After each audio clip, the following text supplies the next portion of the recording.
అంటే కనుసైగతో రాజకీయాలను శాసించగల పెద్దిరెడ్డి రామచంద్రారెడ్డి గారు మదనపల్లె మున్సిపల్ చైర్మన్ గిరిని దూరం చేసుకోవడానికి కారణం ఏంటంటారు? అది కూడా నా ఇంటర్ఫిరెన్స్ లేదు. ఆ రోజు అంతా మేనేజ్మెంట్ అంతా తిప్పారెడ్డి గారు, మిథున్ రెడ్డి గారే చేశారు. తిప్పారెడ్డి గారు నాకు అప్పచెప్పలేదు, నాకు ఇచ్చింటే నేను చైర్మన్ చేసేవాడిని, చేయడు. నాకు ఇచ్చింటే చేసేవాడిని. రామచంద్రారెడ్డి గారు, మిథున్ రెడ్డి గారు చేయడు. ఇప్పుడు నువ్వు ఏదో గ్యాప్ ఉన్నావు కదా, ఈ గ్యాప్ కూడా ఇద్దరికి ఎందుకు వచ్చిందంటే ఆ చైర్మన్ గిరి దగ్గరే వచ్చింది. షమీమ్ అస్లాంకి ఆయన మద్దతు ఇవ్వాలని ఆయనకు లేదు. మీరు చెప్తే కూడా ఒప్పుకోలేదా? నేను చెప్పలేదు. మీరు ఎందుకు చెప్పలేదు? వాళ్ళు ఏదో చదువుకొని చేసుకుంటూ ఉండదు, చేస్తారులే అనుకున్నాను. ఈయన 3 కౌన్సిలర్లను తెలుగుదేశం పార్టీకి అప్పచెప్పేశారు.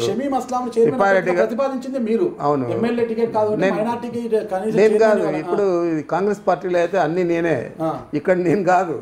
ప్రతిపాదించింది జగన్మోహన్ రెడ్డి గారు. మీ అనుమతి జగన్మోహన్ రెడ్డి గారు ఆమెకు శాసనసభ సీట్ ఇవ్వలేదు కాబట్టి మనం కనీసం మున్సిపాలిటీకి పెట్టాలని చెప్పి ఆయన గట్టిగా చెప్తే నేను ఆ మాట ఇద్దరికి, తిప్పారెడ్డి గారికి, మిథున్ కూడా చెప్పి ఆమె మన మున్సిపల్ చైర్మన్ అభ్యర్థి అని చెప్పి చెప్పడం జరిగింది.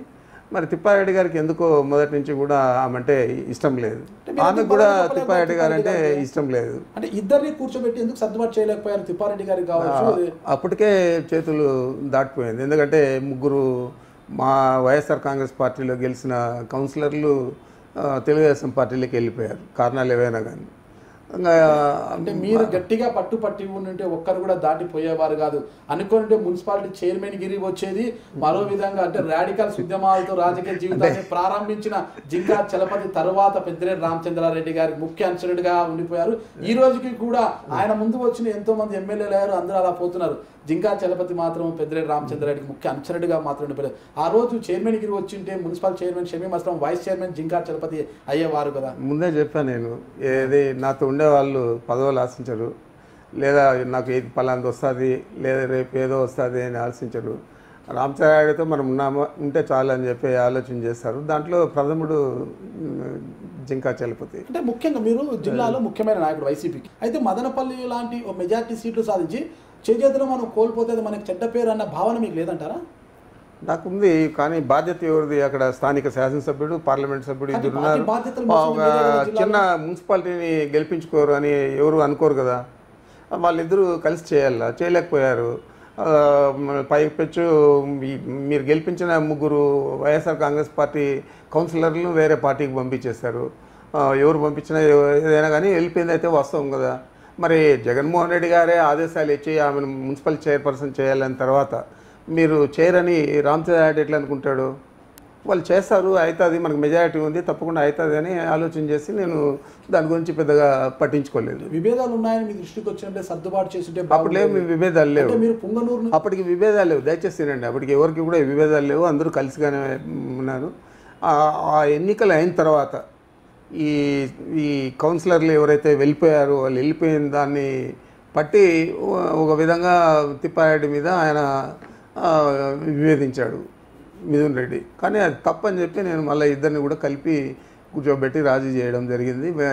మళ్ళీ తప్పనిసరిగా తిప్పారెడ్డి గారిని ఒక పెద్ద వ్యక్తిగా గౌరవించే పద్ధతిలోనే మిథున్ కూడా పనిచేస్తూ ఉన్నాడు. అంటే ఎన్నిక ముందు, అంటే చైర్మన్ ఎన్నికకు ముందు రోజు మీరు పుంగనూరు నుంచి ర్యాలీగా వస్తుంటే మదనపల్లికి మార్గ మధ్యలో పులి మహాలక్ష్మి మీకు నమస్కరించి వెళ్ళింది.